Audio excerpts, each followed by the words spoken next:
대한민국 근현대사를 성경적 세계관으로 알리고 전하는 대한역사문화원의 한국 근현대사 바로 알기 특강입니다. 자유를 위해 싸우다 두 번째 이야기.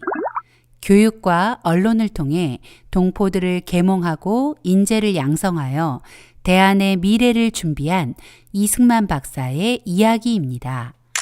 1913년 2월 3일 아침, 이승만 박사는 하와이 호놀룰루에 도착했습니다. 이 박사는 한인 동포들이 마련해준 푸누이 스트리트 2453번지에 바로 이 집에서 교육자, 언론인, 그리고 독립운동가로서의 하와이 30년의 삶을 시작했습니다. 하와이에 오자마자 이 박사는 가장 먼저 한국교회 핍박을 지필했습니다. 약 2달 동안 백오인 사건에 관련하여 이 박사 자신이 목격한 것, 미국 각 신문에 보도된 자료들, 미국 각 교회에서 대표들을 파송하여 직접 보고된 내용들, 그리고 각 교회들의 월간 잡지들과 미국의 선교회에서 발간한 글들을 바탕으로 백오인 사건 진실과 의미를 정리하여 1913년 4월 한국교회 핍박을 출간한 것입니다. 한국교회 핍박은 모두 5장으로 구성되었는데 제1장 한국교회 핍박에는 일본이 그토록 숨기려 했던 일본의 한국교회 핍박의 실상이 세계에 알려져 일본이 곤란을 겪고 있다는 내용입니다. 제2장 외교상의 관계에서는 일본이 한국교회를 핍박하는 이유가 한국교회 때문에 일본이 외교적으로 난처해졌기 때문이라고 강조합니다. 그리고 제3장 내치상 관계에서는 한국교회가 일본의 식민지 정책의 번번이 방해가 되기 때문에 한국교회를 핍박한다며 8가지 예를 들어 그 이유를 설명하고 있습니다.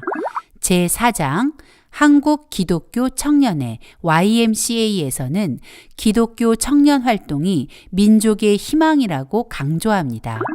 제5장 선천학교와 재판의 전말에서는 선천 지역의 학교와 교회가 일제로부터 당한 잔혹한 핍박, 그리고 백오인 사건의 실체가 일제에 의해 조작된 허위 날조 사건이라는 것을 당시 국제사회에 보도된 내용을 인용하여 설명하고 있습니다. 이승만 박사의 한국교회 핍박은 백오인 사건에 관한 정보를 담고 있지만 그렇다고 해서 단순히 일본의 만행에만 초점을 맞추어 일본을 성토하려는 목적이 아닙니다. 이 박사는 책의 서론에 한국교회 핍박을 지필하는 목적을 이렇게 이야기합니다. 이 박사는 일본이 한국교회를 핍박한 것은 교회와 민족과의 깊은 관계 때문이었다라고 서문을 시작합니다. 당연히 관계가 깊죠. 일본이 한국을 통치하는 데 있어 한국교회가 사사건건 방해가 되기 때문입니다. 무릇 무엇인가를 소망하는 사람은 그 소망하는 바를 이루기 위해 일을 하고자 할 것이다. 또한 일을 하고자 하는 자는 그 일의 실상을 알고자 할 것이다.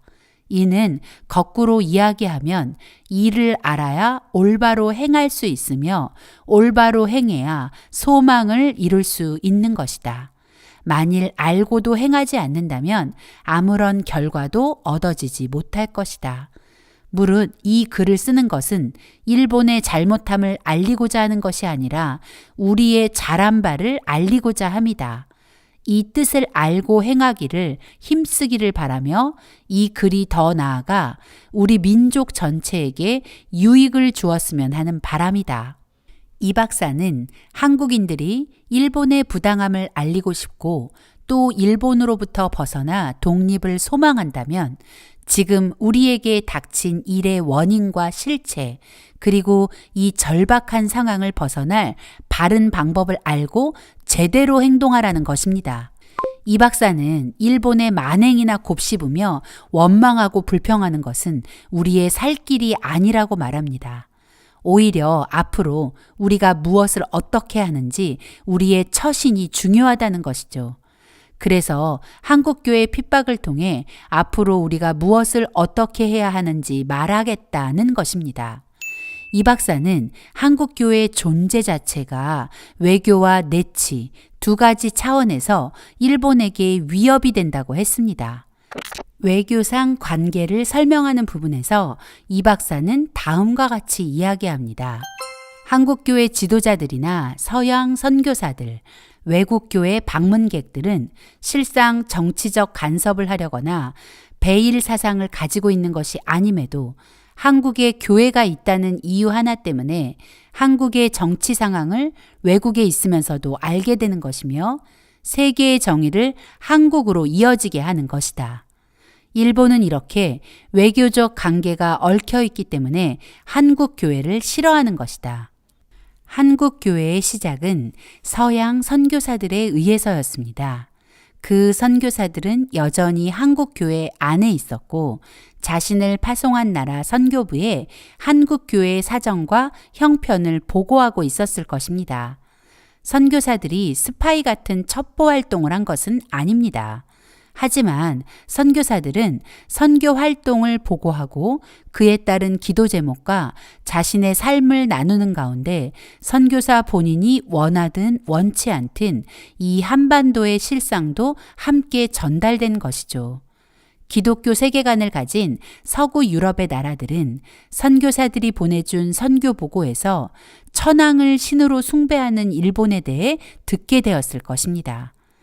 그리고는 일본과 자신들이 신앙과 정치적 견해가 다르다는 것을 알게 될 것이고 일본을 보는 시각이 달라지고 일본과의 관계에도 영향이 미치겠죠. 때문에 일본이 한국 교회를 싫어한다는 것입니다. 이승만 박사는 외교적 관계뿐만 아니라 일본이 한국을 통치하는데도 한국 교회가 걸림돌이 되기 때문에 일본이 한국 교회를 핍박하는 것이라며 그 이유를 8가지 예를 들어 설명합니다.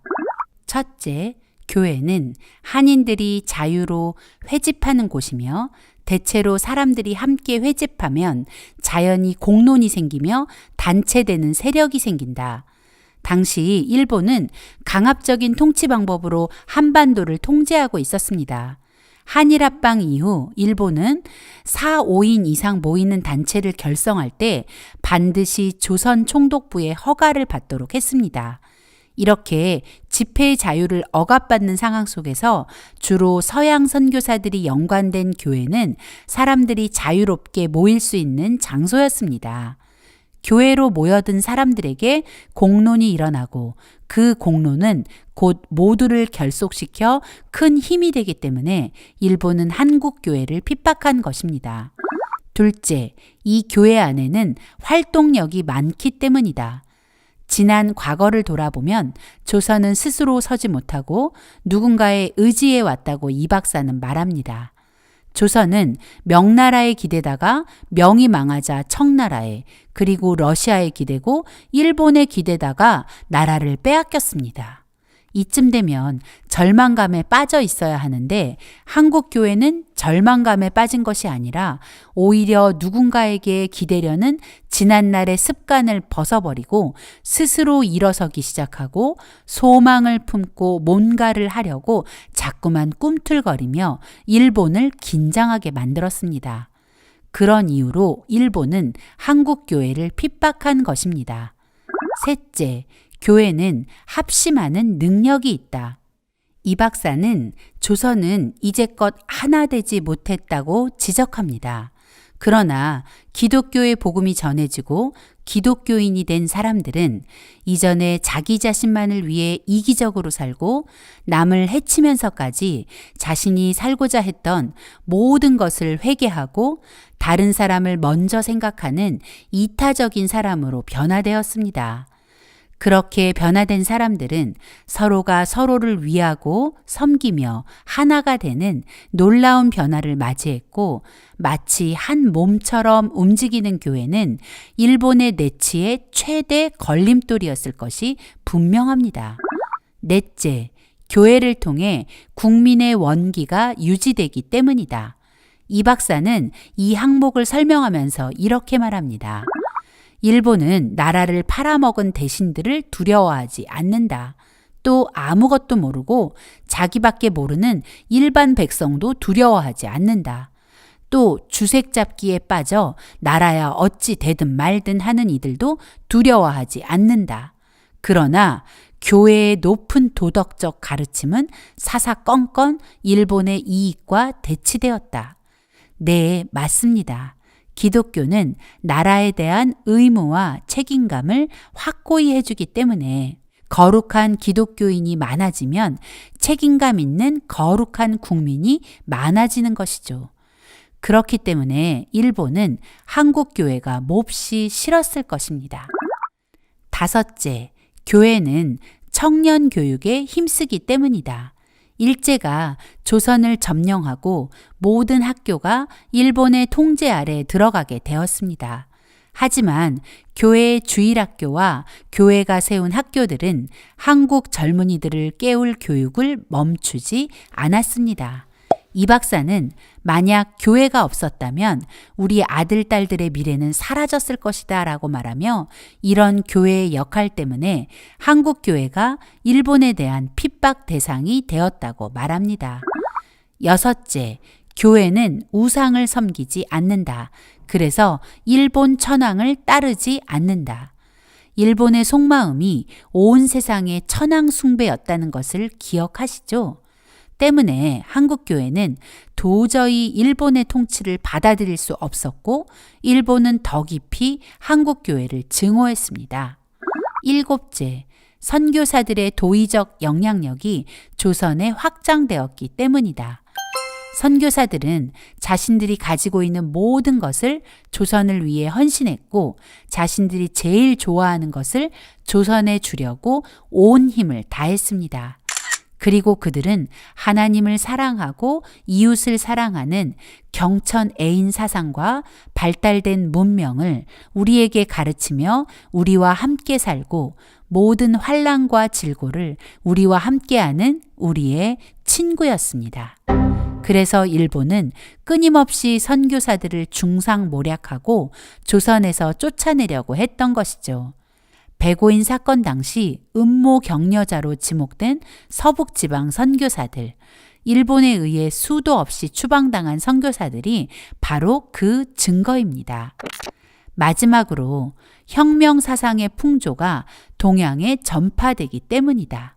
기독교는 한국뿐만 아니라 동양의 모든 나라로 퍼져나가게 될 것이기 때문에 대동아 공영을 내세우며 아시아 전체를 식민지로 만들고자 했던 일본은 당연히 한국교회가 두려움의 대상이 될 수밖에 없는 것입니다. 이 박사는 이렇게 결론을 내립니다. 앞으로 조선을 살릴 길은 지식과 실력을 쌓는 것이고 기독교다. 이 박사는 기독교인이 된 이후 자신을 인도하시는 하나님의 놀라운 손길을 경험했습니다. 그리고 이렇게 확신에 찬 고백을 하는 것입니다. 한국교회 핍박은 한인 동포들에게 나라와 동포들이 처한 상황과 그 원인 그리고 대안을 알려주는 교본 같습니다. 한국교회 핍박은 우리의 현실을 직시하게 합니다. 그리고 일본에게 왜 우리가 독립을 해야 하는지 그것을 어떻게 말로 표현해야 하는지 아주 똑똑히 가르쳐 줍니다. 아마도 그 당시 동포들은 이 책을 읽고 이승만 박사의 가이드라인에 따라 자신들이 살고 있는 곳곳에서 한국 교회를 구하기 위해서라도 한국의 독립에 관심을 가지라고 외쳤을 것만 같습니다.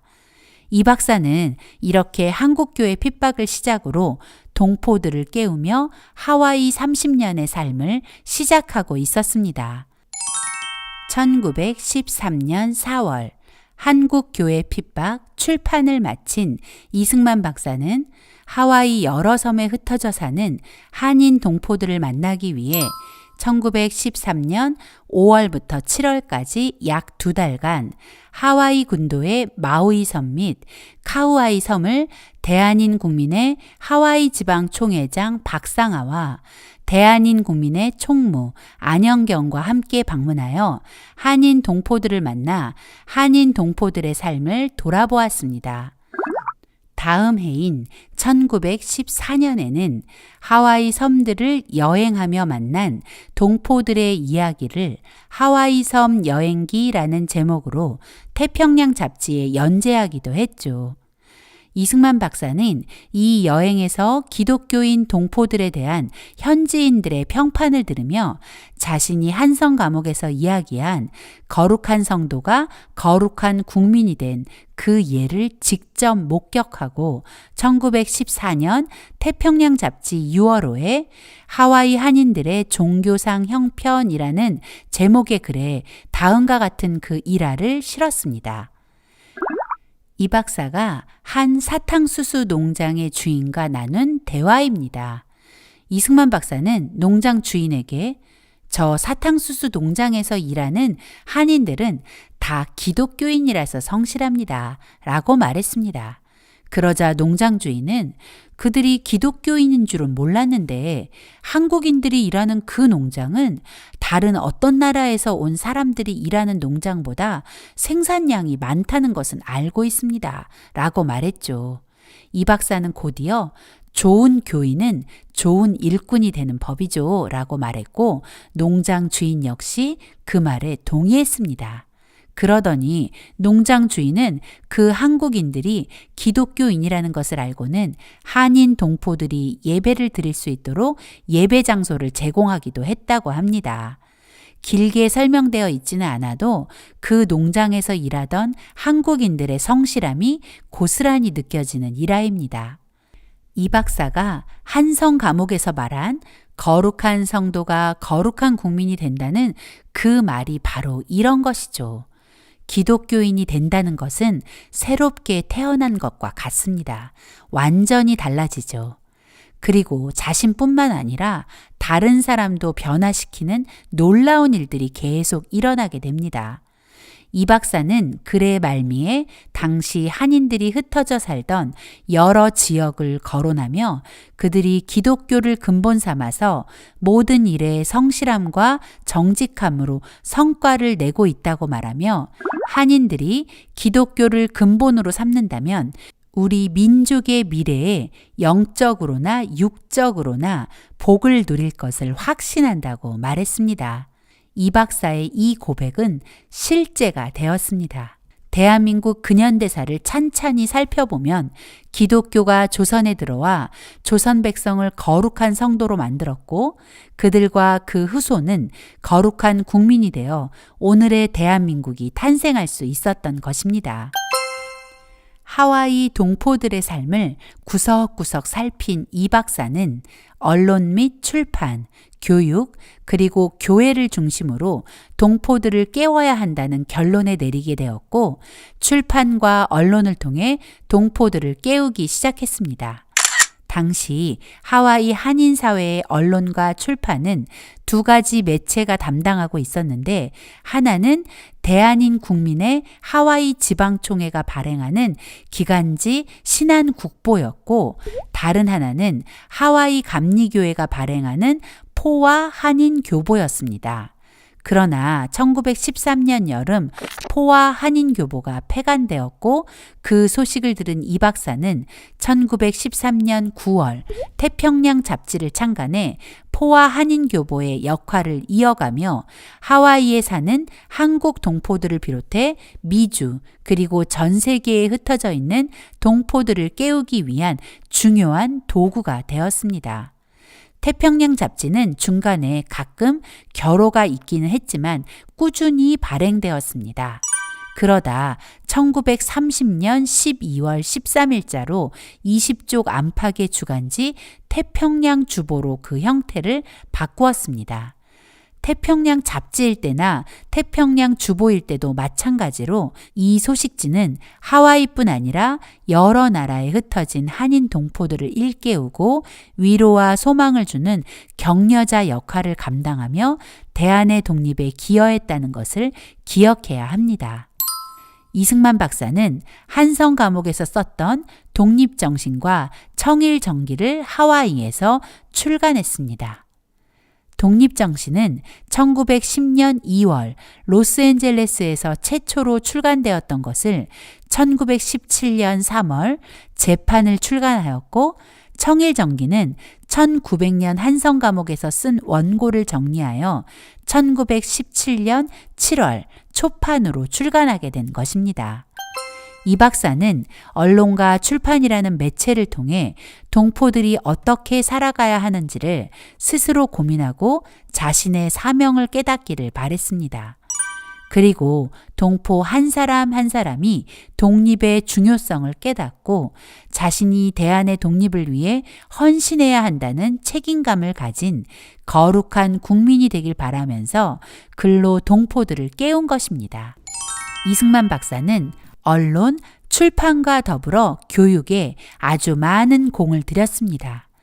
교육을 통해 인재를 길러내고 그 인재들이 나라를 살릴 수 있다고 믿었기 때문입니다.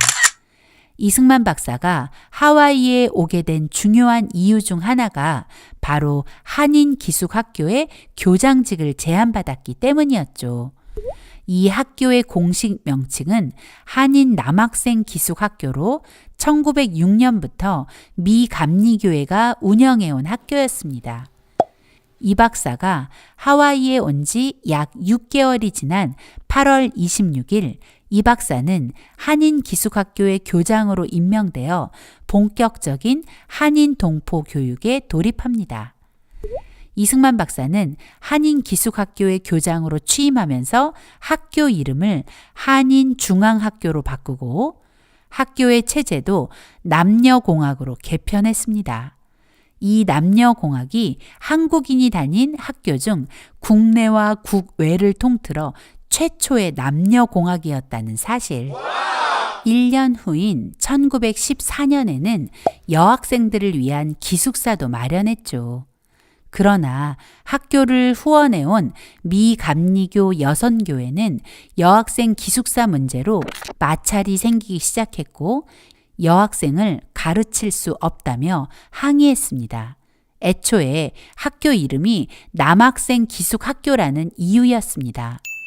이승만 박사는 1915년 6월 한인중앙학교 교장을 사임하고 1915년 10월 교민들이 후원한 기금으로 외부의 지원에 의지하지 않는 독립학교 한인여학원을 설립했고 초대 교장을 맡게 되었습니다.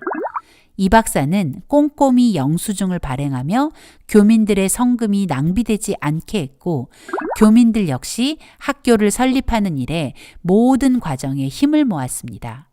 이승만 박사의 한인여학원에는 점점 더 학생들이 몰려들었습니다. 하와이의 신문들까지 한인여학원을 홍보해 주었죠. 이 박사는 학교의 로고까지 직접 제작하였고 하와이에서 열리는 국제 퍼레이드에도 참석하는 등 활동의 범위도 넓혀나가며 점점 유명세를 타기 시작했습니다. 한인중앙학원에 다니던 남학생들의 부모님들은 앞다투어 자신의 아들도 한인여학원에 입학시켜줄 것을 요청하는 지경까지 이르게 되었죠.